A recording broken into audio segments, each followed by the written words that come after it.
This is a Fox News alert. We're continuing to monitor the situation unfolding in Mexico, where the U.S. Embassy has put out a security alert for all American citizens to shelter in place. This comes amid reports of violence erupting in the state of Jalisco.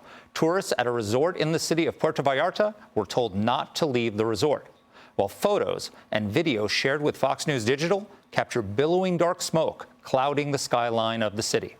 This frightening situation occurs after Mexican security forces say they killed one of the most notorious drug cartel leaders in their country, El Mencho, head of the Jalisco New Generation Cartel. All right, so this comes not just in a vacuum. It comes in context of President Trump declaring the cartels foreign terrorist organizations and then taking out Maduro.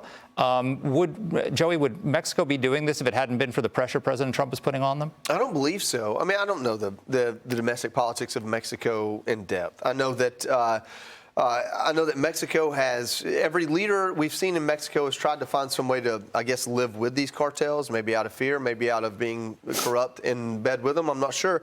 But I think President Trump's made it clear that we're not going to stand for it. And they're just a little bit, listen, if Democrats want us to have an open border, we might can just jump across that border going in the other direction and take care of some of these folks. And so that's been the, rather than letting the cartels in, we're going to push the door, make it open the other way and send some folks in down there. It's kind of been the threat with President Trump in this administration. We did see what happened in Venezuela, and I don't think Mexico is far off from that. I don't think we're going to try to overthrow the government, but these cartels aren't waging war. These cartels are waging war on us, not just Mexico. And for that reason, we have every right in the world to have an interest in them going away. And it seems like Mexico maybe feels empowered, maybe supported. I'm not sure what we're doing is in the shadows, but it looks like they're taking steps to correct that. Yeah, I like that idea of open borders work both ways. That's very, very cool. Look, I forgot his name. He's El Mencho. El Mencho, that's right. Convicted in 1994, spent 3 years in prison in the U.S. and was released. And he goes back and he's like flooding the country with fentanyl. Tommy, what's going on here where we have these people in jail and we release them and then they go back and when terrorists, they kill Americans. With drug cartel leaders, they go back and poison Americans. Why are we doing this? We've got repeat offenders on the street of every major American city, right? And this feels like a running narrative. We got to end it.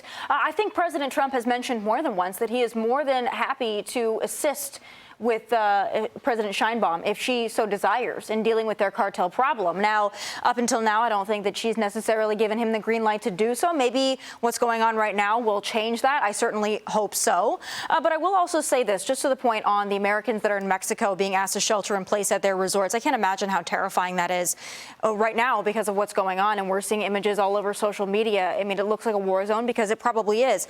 I would also just say this. I had a friend of mine who was murdered in Mexico in Playa del Carmen about 6 or 7 years ago, just down there on a bachelor trip or a birthday vacation, murdered in the streets and left there. Mexico, in a lot of places, is not safe for Americans. And I know a lot of Americans think if they're in a resort that everything is fine, nothing can possibly get to them there. Joey and I were talking off camera. Hey, listen, there are a lot of beautiful places in the United States of America that are warm and sunny, Florida being one of them, a heck of a lot safer. So perhaps Americans should consider that, especially with what's going on right now. And the former Dutch West Indies, which are now the U.S. Virgin Islands. There you go. Them from the Dutch. So, Molly, just look at the record. President Trump, he got Soleimani. He got the Abbey Gate bomber. He got the Benghazi terrorists. He got Maduro. And now, through pressure on the Mexican government, he got El Mencho. That's a heck of a record. If I was the Ayatollah Khamenei, would I be a little bit nervous? Yeah, there was a $15 million bounty on El Mencho. So he's been out there among the most wanted men involved in these cartel activities for quite a long time.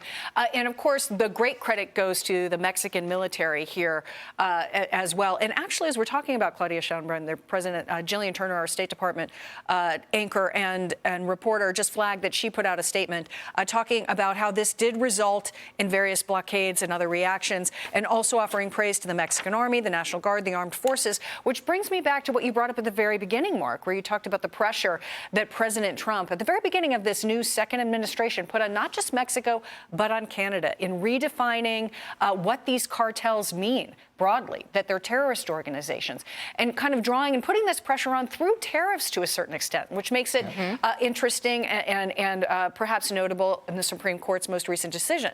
So we'll be seeing how this continues and how the pressure continues on these states. But as you mentioned, there have been these big successes, including reining in the fentanyl trade and reducing deaths here in America. So this perhaps is just one more part of that, and we'll see what's and obviously beyond that, a very dangerous situation still unfolding. A lot of Americans in precarious situations right at this moment. Hey, Sean Hannity here. Hey, click here to subscribe to Fox News YouTube page and catch our hottest interviews and most compelling analysis. You will not get it anywhere else.